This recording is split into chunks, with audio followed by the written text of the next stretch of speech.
Hello friend, જય માતાજી બધાને. આજે હું બનાવવાનું છું છાશવાળું ભીંડાનું શાક. ચાલો આપણે રેસીપી ચાલુ કરી દઈએ. તો મેં લીધું છે 3 મોટી ચમચી જેટલું તેલ. આપણે એમાં રાઈ નહીં નાખવી, આપણે નાખવાનું છે જીરું. તો જીરાનો વઘાર કરી લીધો. જીરું કકડી જાય પછી આપણે નાખવાના છે મીઠી લીમડીના પાન.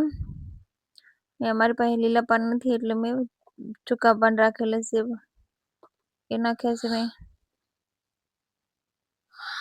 હવે નાખીશ વાટેલા આદુ અને લસણ. પણ તેલમાં થોડા કકડી જાય પછી આપણે નાખીશું આમાં કાંદા ઝીણા કાપેલા.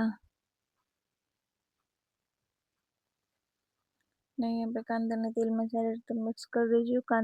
કાંદાને સારી રીતે કકડી જાય પછી આપણે નાખી દઈશું ભીંડો. મેં 250 ભીંડો લીધો છે. હવે આપણે વઘારમાં એકદમ સારી રીતે મિક્સ કરી દઈશું, હલાવી લઈશું. પછી આપણે 2 થી 3 મિનિટ જેટલું ધીમા ગેસ ઉપર ઢાંકીને મૂકી દઈશું. તમે 2 થી 3 મિનિટ જેટલું ઢાંકીને મૂકી દીધું હતું. હવે આપણે આમાં નાખી દઈશું ઝીણા કાપેલા ટામેટા. તો મેં 1 મીડિયમ સાઇઝનું ટામેટર લીધું છે. હવે આપણે ટામેટરને પણ ભીંડામાં મિક્સ કરી દેવી. હવે નાખી દઈશું આમાં નમકને પણ આપણે ભીંડા ટામેટા બધું મિક્સ કરી દઈશું.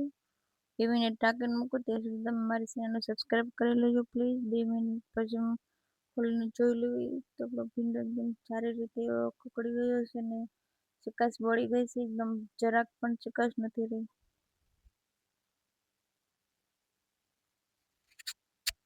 આપણે નાખી દઈશું મસાલા. તો લીધી છે હળદર, ધાણા જીરું. હવે આમાં નાખીશ થોડુંક તીખું મરચું, 2 ચમચી જેટલું. આપણે નાખશું મીડિયમ મરચું તીખું ને એના મોડું ને 1 ચમચી.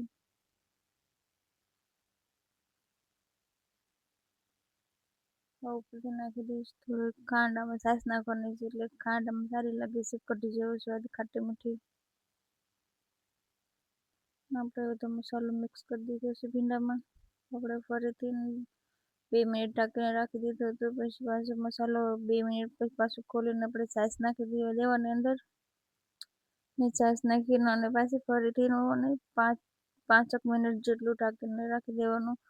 5 મિનિટ પછી આપણું શાક બનીને તૈયાર છે. તો ઉપરથી નાખી દઈશું લીલા ધાણા ને અમારું છાશવાળું ભીંડાનું શાક બનીને તૈયાર છે.